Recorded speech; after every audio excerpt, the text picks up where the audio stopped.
Dios le bendiga, amados hermanos del Centro Cristiano Embajadores de Cristo. ¿Cómo se encuentran? Espero que bien, reunidos en casa, en armonía y esperando la palabra de este viernes de enseñanza. ¿A cuánto les gustan los viernes de enseñanza? Hoy vamos a continuar con la serie interesantísima. He recibido comentarios de varios hermanos que se están gozando en esta serie del Padre Nuestro y se están maravillando de todo el contenido que de él sale. Hoy continuaremos con la siguiente línea del Padre Nuestro, que tiene que ver con venga tu reino. Quiero iniciar preguntándote, y así voy a terminar esta prédica al respecto. Cuando dices venga tu reino, ¿estás consciente de lo que estás pidiendo? Ya sabemos que la oración del Padre Nuestro tiene como propósito primordial, completo, tiene como propósito primordial el glorificar el nombre de Dios. Así que la pregunta sería, ¿cuáles son los medios que Dios utiliza para glorificar su nombre, para glorificar al Padre? Y uno de los medios primordiales que Dios utiliza para eso es precisamente que su reino venga a nosotros. Ya vemos cómo estos elementos se van uniendo. Primero hablamos de la paternidad del Padre, segundo hablamos sobre santificar su nombre y ahora nos estamos refiriendo a que su reino venga. Es sumamente importante este aspecto de que el reino de Dios venga a nosotros, y por eso quiero hablar de este punto importantísimo, y sé que se van a gozar en él, sobre cuando la Biblia a través de Jesús nos enseña en ese modelo de oración, cuando llega a la parte donde dice venga tu reino, ¿no? Y yo quiero ver este aspecto, esta línea del Padre Nuestro de venga tu reino, bajo tres aspectos fundamentales, tres aspectos que yo sé que despertará el interés de todos aquellos que escuchen esta enseñanza. Lo que la Biblia nos enseña es que la primera o la función primordial de todo cristiano debe ser que las cosas de Dios sean primero. Por eso la Biblia menciona en Mateo 6:33, ese versículo que todo el mundo conoce, que busquemos primeramente el reino de Dios. Mire cómo dice: busca primeramente el reino de Dios. Y por eso en el Padre Nuestro señala en su tercera línea, venga tu reino. Y la Biblia es clara, lo menciona ampliamente, que es lo primero que usted y yo como cristianos debemos buscar. Por encima del dinero, por encima del vestido, por encima de la salud, por encima de cualquier otra circunstancia importante en nuestras vidas, la Biblia nos enseña que busquemos el reino de Dios. Y por eso el Padre Nuestro lo menciona, ¿no? Y cuando dice venga tu reino, mucha gente no sabe lo que implica el mencionar esa frase. Y por eso yo quiero ilustrarte en el día de hoy al respecto. Como mencioné, hay tres aspectos fundamentales en los que quiero desarrollar esta tercera línea del Padre Nuestro de venga tu reino. La primera es la naturaleza esencial del reino de Dios. La segunda es la petición sobre la venida del reino de Dios. Y la tercera son algunas aplicaciones que se derivan de la petición, ¿no? Aplicaciones que se derivan de esa petición de que el reino de Dios venga a nosotros. Así que veamos el primer punto, entremos en materia. El primer punto sobre esta línea de venga tu reino tiene que ver con la naturaleza esencial del reino de Dios. Ahora, ¿a qué reino se está refiriendo Dios cuando se menciona esto? Obviamente se está refiriendo al reino de Dios, ¿no? El reino de Dios debe ocupar el lugar fundamental, el primer lugar en la mente de todo cristiano, ¿no? Ese debe ser el lugar que ocupa el reino de Dios, por encima de cualquier otra necesidad que podamos tener y que también son importantes. Jesús nos enseña a través de este modelo de oración que el reino de Dios, la implantación del reino de Dios en nuestra vida debe ser lo primero y lo trascendental o lo más importante en la vida suya y mía.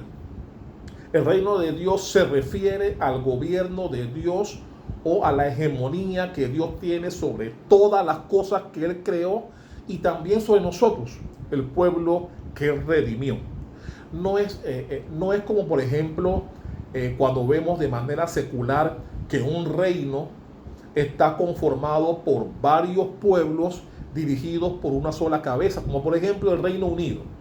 Todos sabemos que el Reino Unido está regida por varios pueblos.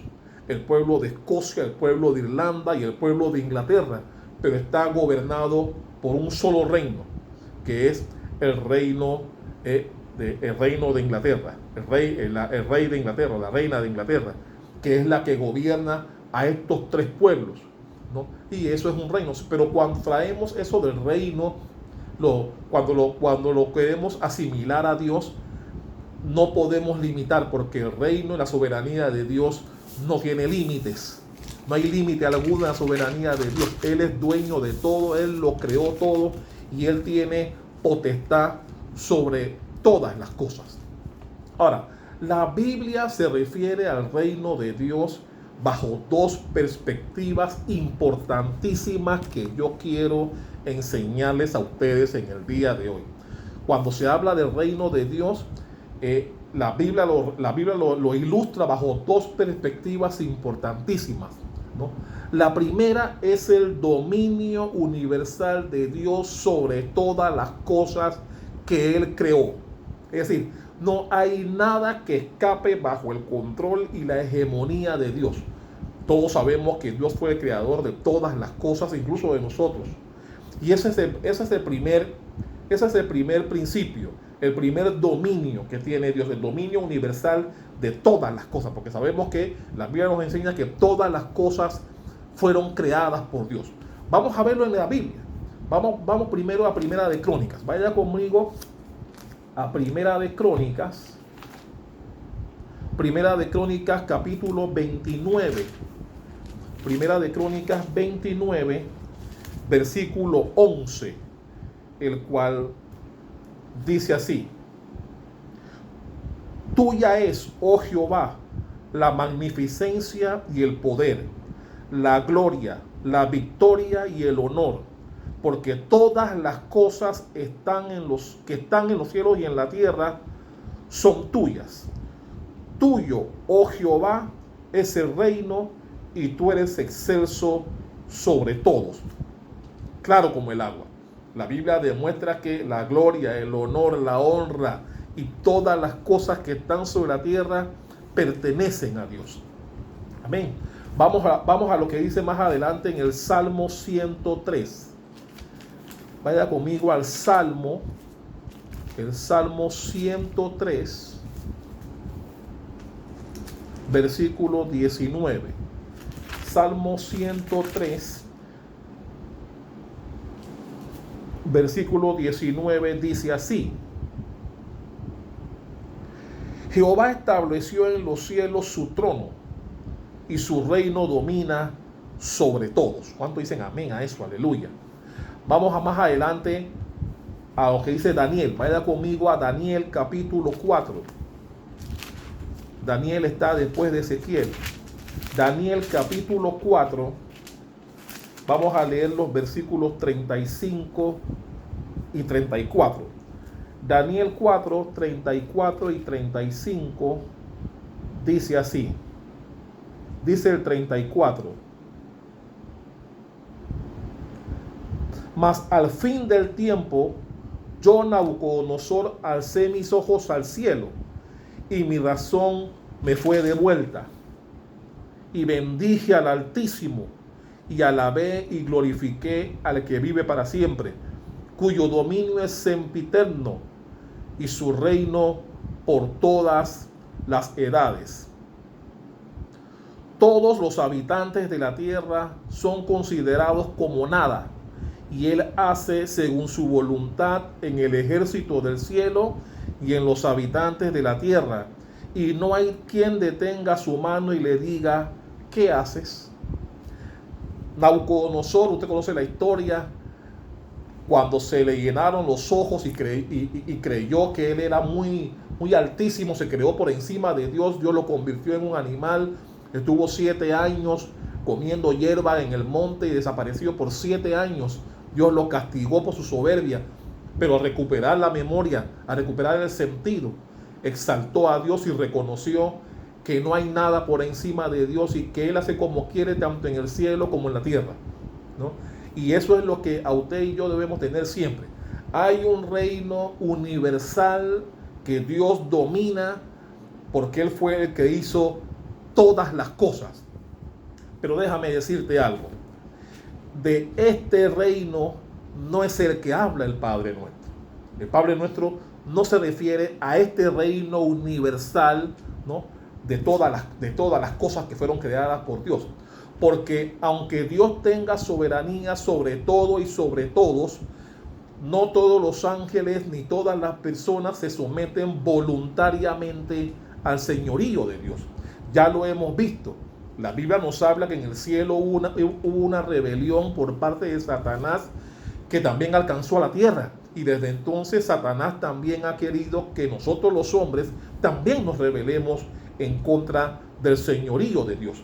Ya usted conoce lo de Adán y Eva, que fueron los que abrieron las puertas del reino del pecado y de las tinieblas, que es un reino que en nada anula el reinado de Dios, pero que sí está abierta y constantemente opuesto al reino de Dios, ¿no? Entonces la Biblia habla sobre este dominio universal de que Dios es el creador de todas las cosas y como tal, Él hace como quiere. Sin embargo, este reino universal no es al que se refiere Jesús en el Padre nuestro.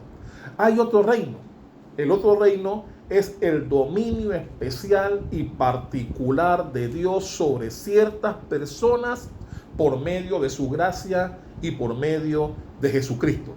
A ese reino es al que se refiere Jesús en el Padre nuestro. Mire lo que dice Mateo. Vaya conmigo a Mateo 4, versículo 17. Mateo 4, 17 dice así. Mateo 4, 17. Desde entonces comenzó Jesús a predicar y a decir: arrepentíos, porque el reino de los cielos se ha acercado. Allí Jesús se está refiriendo al reino universal de Dios. Vamos a más adelante a Lucas. Vaya conmigo adelante a Lucas 4. Lucas capítulo 4, versículos 42 y 43. Lucas 4, 42 y 43 dice así: cuando ya era de día, salió y se fue a un lugar desierto, y la gente le buscaba, y llegando a donde estaba, le detenían para que no se fuese de ellos. Pero él les dijo: es necesario que también a otras ciudades anuncie el evangelio del reino de Dios, porque para esto he sido enviado. Jesús diciendo que Él, cuando vino a conformar parte con nosotros en la tierra, vino a pregonar el reino de Dios. Y por eso Él le decía a Pilato, cuando Pilato lo llegó a interrogar, que su reino no era de aquí, que Él venía a predicar el reino del Padre, del Padre que a Él lo envió, que ese es el reino que Él venía a establecer en la tierra. Porque recuerden que Jesús siempre lo decía: yo vine a lo que el Padre me envió. El reino que yo estoy estableciendo aquí, que yo quiero enseñarle a ustedes, es un reino establecido por mi Padre. Yo estoy cumpliendo la voluntad del que me envió. Jesús siempre decía eso. Y eso es lo que debe estar en la mente y en el corazón de cada uno de nosotros. Es importante que entendamos que ese dominio personal que tiene Dios tiene que ver con dos aspectos fundamentales. Tiene que ver con el arrepentimiento primero y tiene que ver con el evangelio después. Ese reino que Jesús establece en el Padre Nuestro tiene que ver con esos dos aspectos fundamentales, del arrepentimiento y tiene que ver con el evangelio. Mire lo que dice el libro de Marcos. Vaya conmigo a Marcos capítulo 1. Marcos 1, versículos 14 y 15. Dice así: después que Juan fue encarcelado, Jesús vino a Galilea predicando el evangelio del reino de Dios, diciendo: el tiempo se ha cumplido y el reino de Dios se ha acercado. Arrepentíos y creed en el evangelio. Jesús estableciendo los puntos importantes que trae consigo ese reino ese reino que Jesús menciona en el Padre Nuestro. Tiene dos aspectos fundamentales y Él lo menciona aquí en estos versículos. Él habla de primero arrepentíos y creed en el evangelio, ¿no? Esos son los aspectos fundamentales del reino al que se refiere Jesús en el Padre Nuestro. Por eso es que no todo el mundo tiene la convicción de ser llamado hijo de Dios, porque para eso tiene que mostrar arrepentimiento y creer en el evangelio, que significa creer en Jesús y en lo que dice la palabra de Dios. ¿Cuánto dicen amén a eso? ¿No? Cristo vino para que el hombre se arrepintiera de sus pecados, ¿no? Y que no persistiera en esa rebeldía a la obediencia que Dios espera de cada uno de nosotros. Por eso es que el reino de Cristo no es otra cosa que la gracia de Dios, o la gracia gobernada en el corazón de todos los hombres. Es un gobierno que está en el corazón del hombre, porque para buscar a Jesús primero tenemos que creer en el corazón, como la palabra dice en Romanos, ¿no?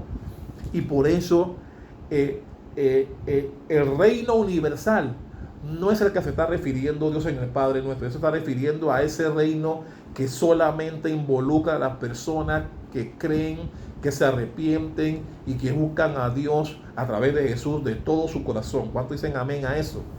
¿No? Es un reino que está en el corazón del hombre. Mire lo que dice el libro de Romanos. Vaya conmigo a Romanos capítulo 6.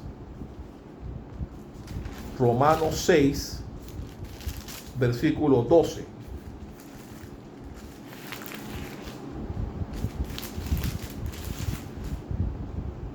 Romanos 6, 12 dice lo siguiente: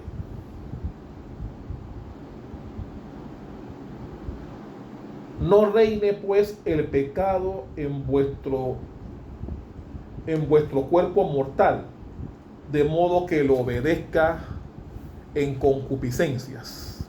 Mire lo que dice más adelante el versículo 14: porque el pecado no se enseñoreará de vosotros, pues no estáis bajo la ley, sino bajo la gracia. Lo que está enseñando Jesús aquí es el que cree en Él, el que cree en su gracia, el que cree en el evangelio, cree en su palabra, cree que fue enviado por el Padre para rescatarnos del pecado. Esa persona es el que, por eso cuando Jesús nos enseña a orar, hay una parte que es la que estamos estudiando hoy que dice: venga tu reino. Venga tu reino no es más que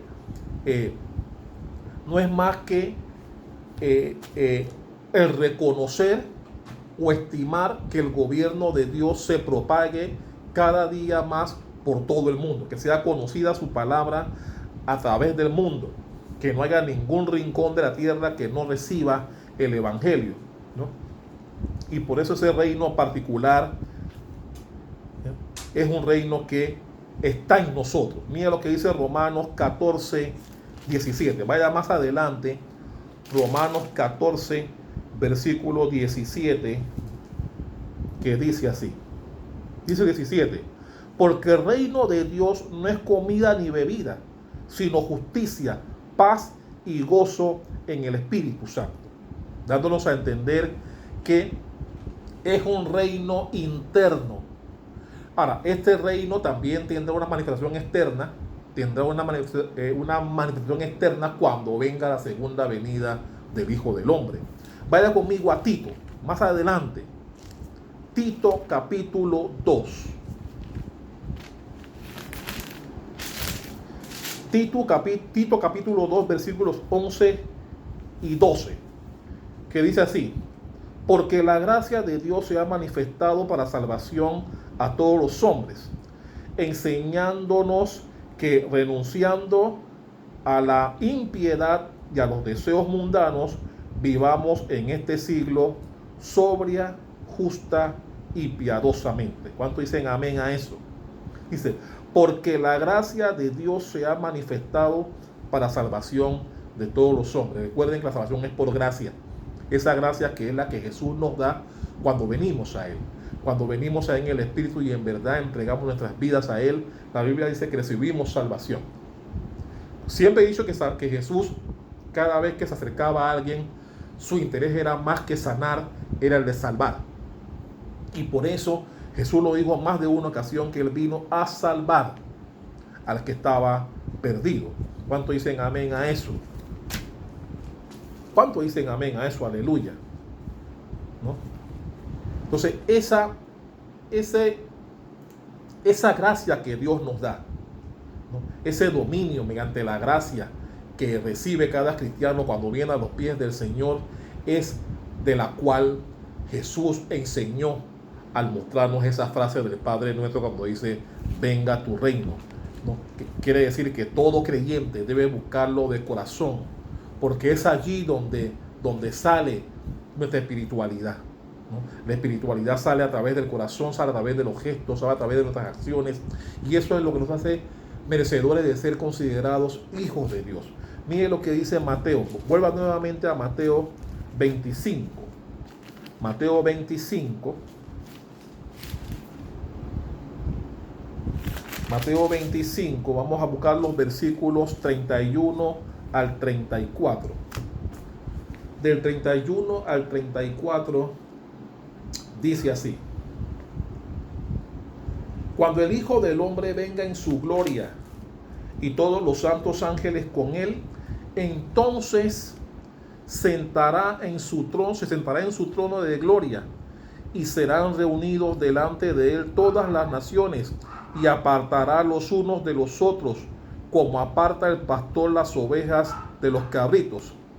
Y pondrá las ovejas a su derecha y los cabritos a su izquierda. Entonces el rey dirá a los de su derecha, venid, benditos de mi Padre, heredad el reino preparado para vosotros desde la fundación del mundo.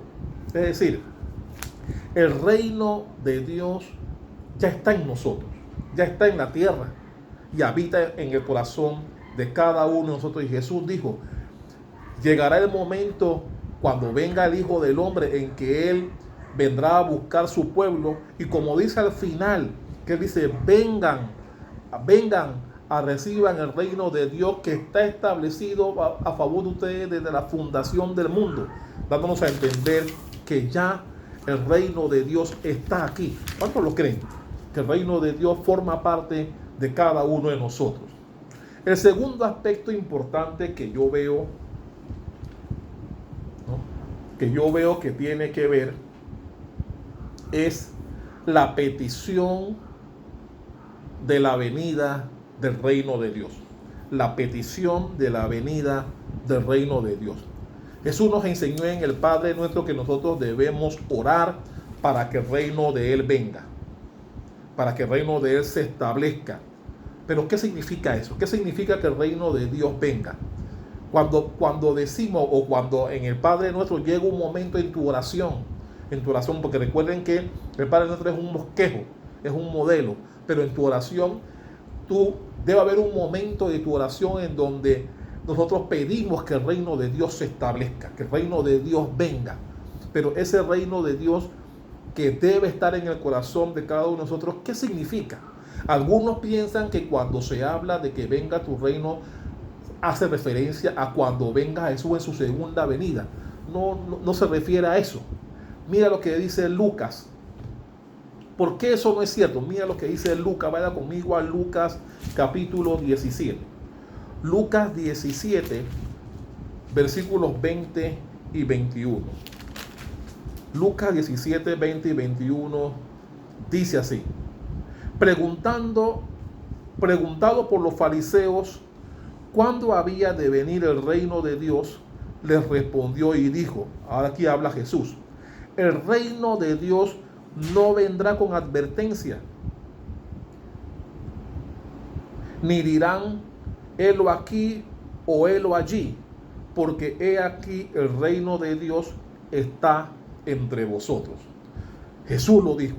El reino de Dios no vendrá con advertencia. Nadie dirá, bueno, ahí está el reino de Dios, no será visible. Porque él dijo, el reino de Dios ya está entre nosotros. Es un reino que está en el corazón de cada cristiano, en el corazón de cada persona que recibe a Jesús como su Señor y Salvador.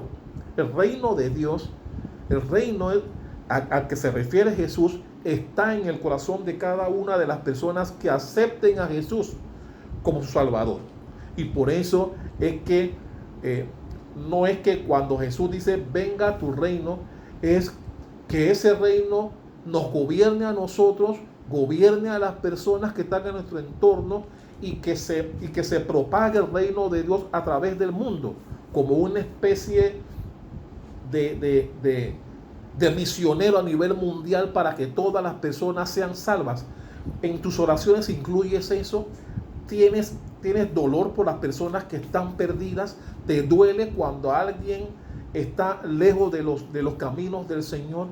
Por eso es que cuando decimos en alguna parte de nuestras oraciones que venga tu reino, lo que estamos haciendo referencia es al deseo real y genuino que tenemos de que todas las personas vengan a los pies del Señor. Nuestra familia, nuestros amigos, compañeros de trabajo, conocidos, porque todos queremos o debemos perseguir que la gente que amamos se salve. Debemos preocuparnos por la salvación de la gente que amamos.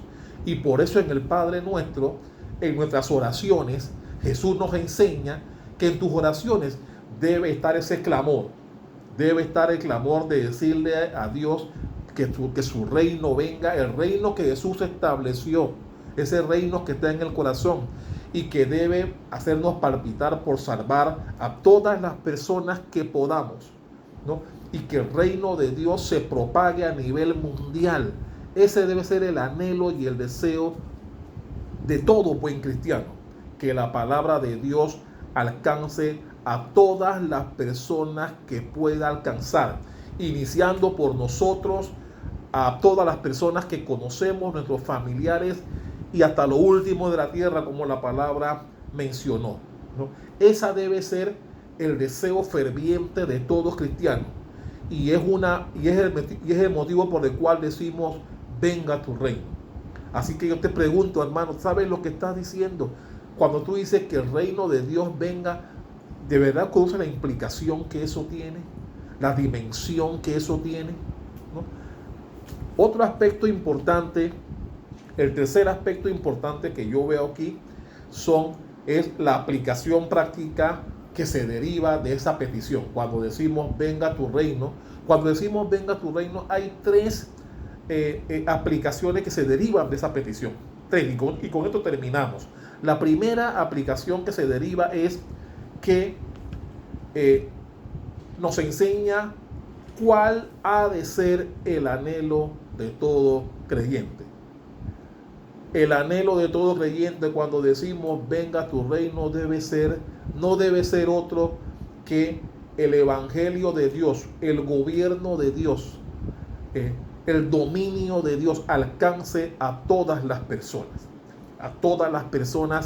que para ti sean posibles alcanzar, que tú puedas hacer que estas personas se arrepientan, que crean en el evangelio, como dice el libro de Marcos que leímos hace un rato, y que sean muchas más personas las que Jesús venga a rescatar en su segunda venida. Entonces, ese es de la petición esa, la primera aplicación que yo encuentro es esa, que todo revela el anhelo que debe tener todo creyente de ganar las almas para el Señor. ¿Sabe que nuestras oraciones es una radiografía nuestra? Recuerden que las radiografías solamente revelan las cosas que a simple vista no se pueden ver. Nuestras oraciones hablan de nosotros. La Biblia dice que de la abundancia del corazón habla nuestra boca, y de nuestro corazón salen nuestras oraciones. Yo no sé en qué sentido van tus peticiones o tus oraciones al momento de traerlas a cabo delante de Dios, pero la Biblia nos enseña, Jesús nos enseñó a través del Padre nuestro, que al mencionar en alguna parte de tus oraciones, venga tu reino, eso quiere decir que tú tienes un deseo ferviente de que las personas procedan al arrepentimiento, que las personas vengan a los pies del Señor, que sean salvadas, que sean rescatadas del infierno y que tengan posibilidad de vida eterna a través de la gracia que Jesús nos da al venir a Él. ¿Cuántos dicen amén a eso? ¿No? Así que Jesús nos enseñó de manera indirecta, le enseñó a sus discípulos que lo más importante que debe estar en tus oraciones, más que el dinero, más que el vestido, más que la comida, más que la salud, más que otros aspectos que también son importantes, lo más trascendental que debe estar en el corazón de todo cristiano al momento de orar es que el gobierno de Dios sea extendido a nivel mundial, que todas las personas puedan ser salvadas, puedan ser rescatadas, que el pueblo de Dios se vaya ensanchando y que su palabra llegue hasta lo último de la tierra. ¿Cuántos dicen amén a eso? ¿No? Por eso nosotros cuando decimos venga tu reino, es ese reino que está en el corazón suyo y mío, que nos hemos rendido delante de Jesús, que hemos entregado nuestra vida a Él, porque sabe, ¿qué es lo que ocurre con el hombre actualmente? El hombre vive su yo, el hombre de hoy día es rebelde y solamente piensa en él. Mira lo que dice Primera de Pedro, vaya conmigo a Primera de Pedro capítulo 2. Versículo 11, Primera de Pedro 2:11 dice así: amados, yo os ruego como extranjeros y peregrinos que os abstengáis de los deseos carnales que batallan en el alma. El problema del hombre actualmente es que quiere vivir bajo sus propias reglas. El hombre de hoy no quiere sujetarse, el hombre de hoy no quiere que el gobierno de Jesús, no quiere que el gobierno de Dios venga a él, porque eso implica un cambio de conducta, un cambio de actitud, implica cambios de todo tipo. Y esa es una lucha que tiene, y estoy hablando del cristiano. El cristiano tiene luchas para entregarse a los pies del Señor. Y por eso es que en Primera de Pedro hace mención de esto. Yo te pregunto, amado hermano, que me estás viendo y que me estás escuchando en el día de hoy, ¿cuál es la inquietud real que tienes tú sobre el reino de Dios?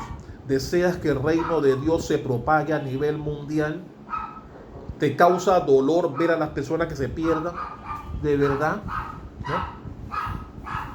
El Padre nuestro nos demuestra que esa debe ser una preocupación constante de todo cristiano. La preocupación de todo cristiano es ver concretada esa gran misión, esa gran comisión que Jesús nos encomendó de ganar las almas para Él. Y por eso nosotros debemos tener preocupación, y en nuestras oraciones no podemos dejar de lado, cuando decimos venga tu reino, estamos reconociendo que nos interesan las almas, estamos reconociendo que nos interesa que el gobierno de Dios se extienda a nivel mundial, se riegue y que muchas personas logren la salvación a través de la gracia, que vengan a los pies del Señor y que puedan ser hijos, reconocidos como hijos de Dios. Si a usted se le hace una radiografía espiritual, ¿en qué lugar está la preocupación que usted tiene sobre el reino de Dios?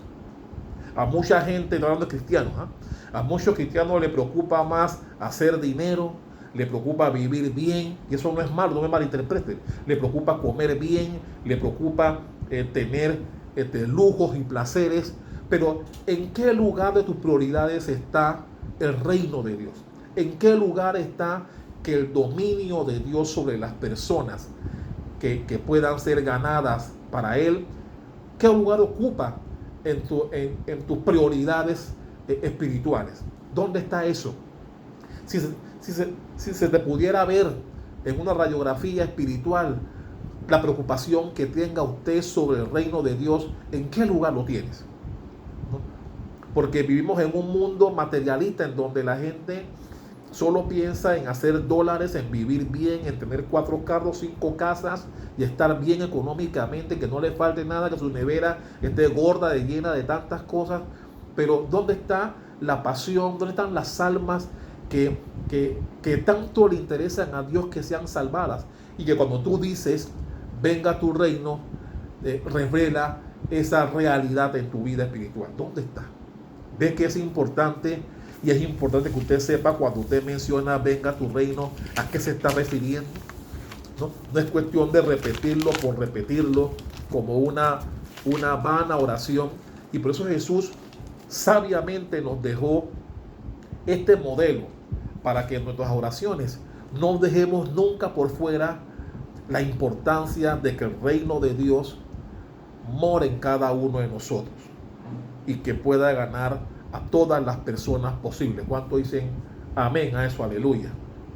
Otra aplicación que yo veo de esta petición es que los cristianos deben estar dispuestos a luchar con esa tendencia que tenemos de ser independientes y de tener nuestro propio criterio. Sabe que una de las cosas que muchos cristianos deja de lado es que el cristiano debe estar bajo autoridad. Nosotros estamos bajo autoridad como cristianos, no solamente de la autoridad de Dios, sino también de las autoridades que son puestas por Dios, ¿no? De las autoridades que en un momento dado rigen el entorno social en donde vivimos. También estamos sujetos a ellos y debemos obedecerles. Dios dio darle a César lo que es del César, ¿no? Hay leyes que debemos que cumplir, te gusten o no, la entiendas o no. Por eso que la ley dice que la ignorancia de la ley no exime de su cumplimiento. El hecho de que tú me digas a mí que tú no conoces una ley que está vigente y que aplica todo a nivel nacional, el hecho de que tú no la conozcas no quiere decir que se te va a eximir por no conocerla. Se supone que las leyes que todo el mundo debe conocerla porque existen, y hacer ley nacional, nadie puede escudarse de que yo no conocía esa ley y por eso lo hice. No, se te va a sancionar igual por infringir una ley que esté vigente. Y por eso eso mismo aplica con el cristiano. Nosotros debemos ser personas sujetas a nuestras autoridades. Y eso empieza en la casa, en tu trabajo, a nivel social y por supuesto a nivel espiritual. Estamos regidos bajo la autoridad de Dios. Mira lo que dice, por ejemplo, Juan 8:31. Vaya conmigo a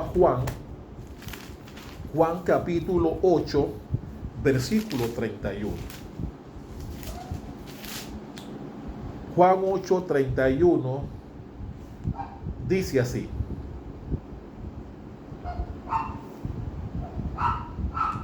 Dijo entonces Jesús a los judíos que habían creído en él: si vosotros permaneciereis en mi palabra, seréis verdaderamente mis discípulos.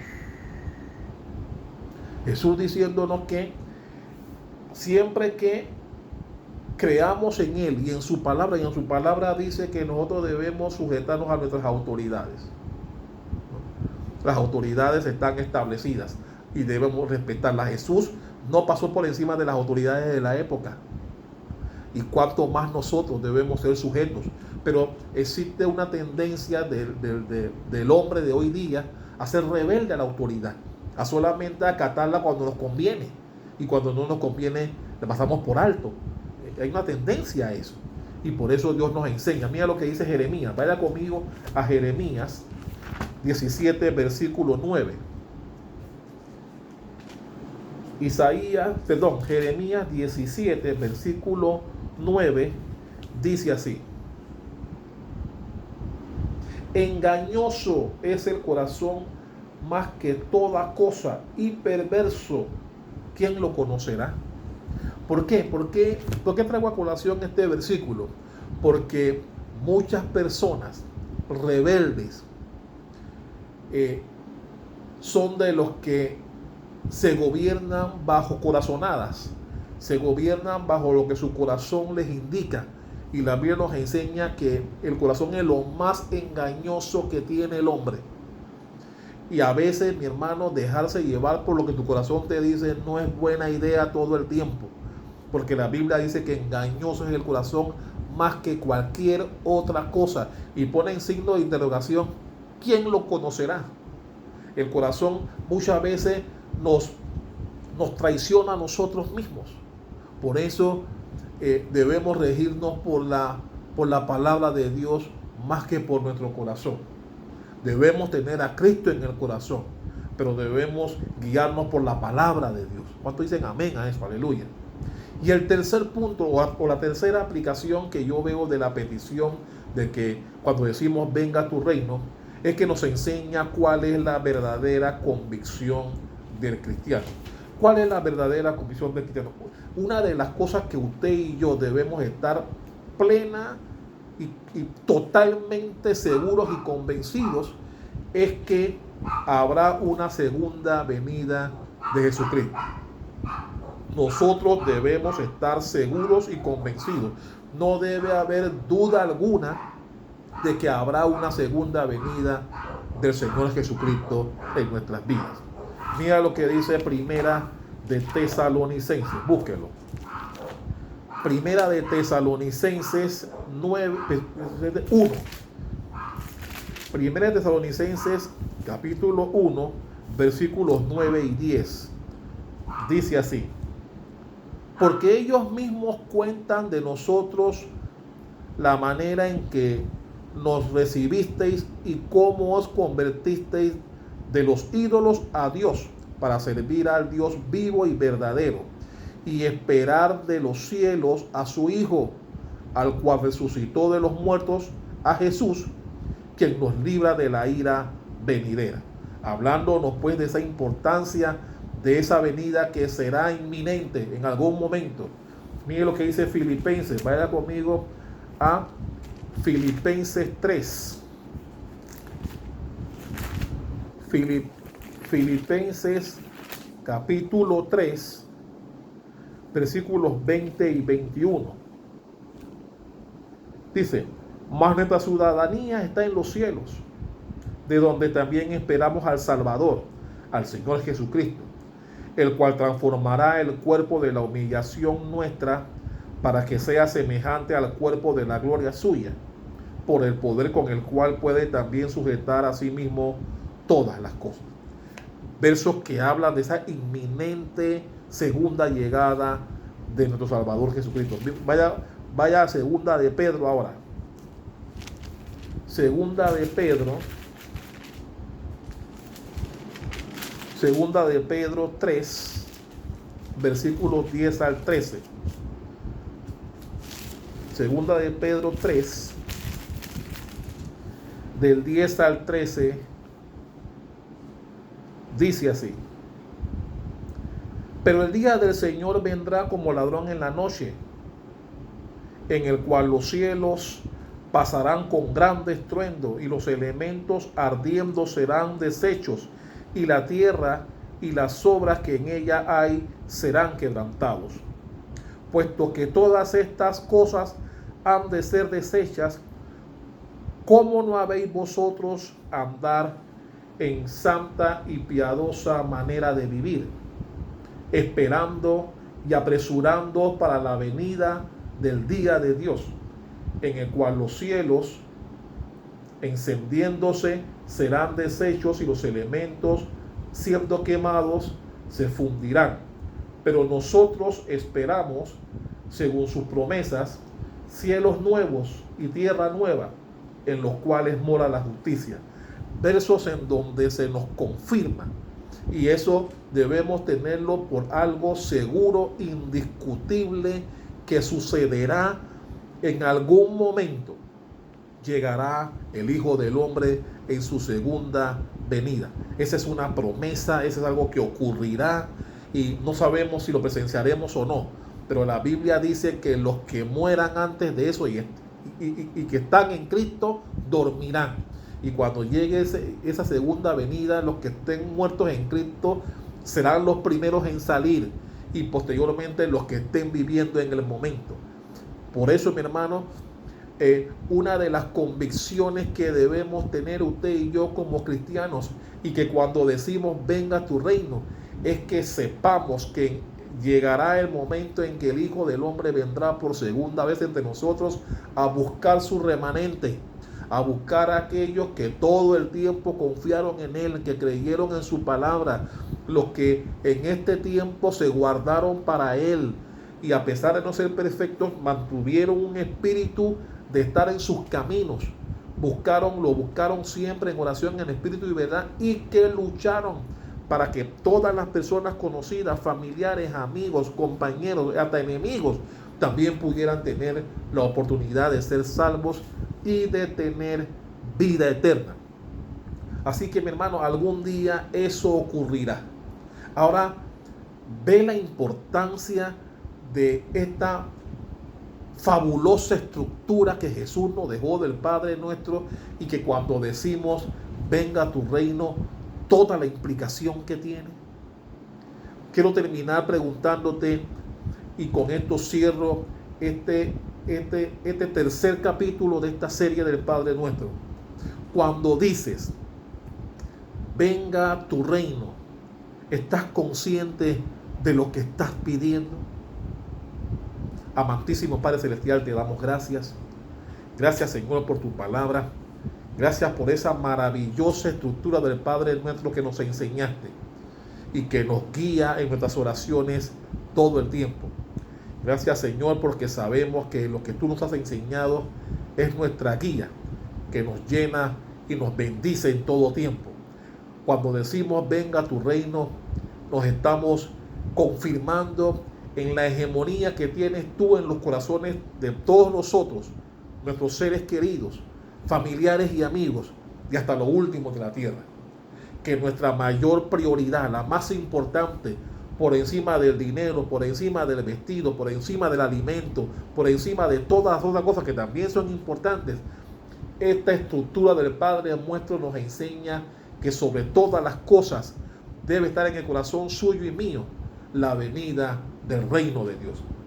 Y por eso, en una maravillosa estructura, se inicia hablando del Padre, después continúa hablando de la santificación de Dios, y en tercer lugar habla de su reino, que debe ser lo que prive en el corazón de cada cristiano.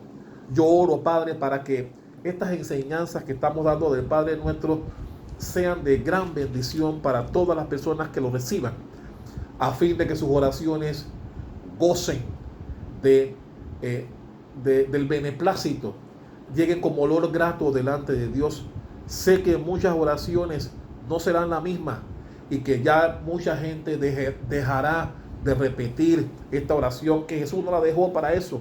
Jesús la dejó para que entendamos el contexto de ella y la apliquemos en nuestras oraciones. Te damos gracias, Dios, por todo lo que está ocurriendo, por todo lo que está pasando. Te damos gracias, Señor, por nuestros miembros, por nuestros fieles que están aportando para la nueva estructura que vamos a tener, para el nuevo lugar donde vamos a ir, Padre. Te damos gracias por aquellos fieles que están dando todo su aporte, todo lo que puedan dar para todo lo que los gastos que se están generando con esto que estamos haciendo. Dios, te damos gracias, te pedimos que bendigas al pueblo, porque para que el pueblo pueda bendecir, el pueblo tiene que ser bendecido.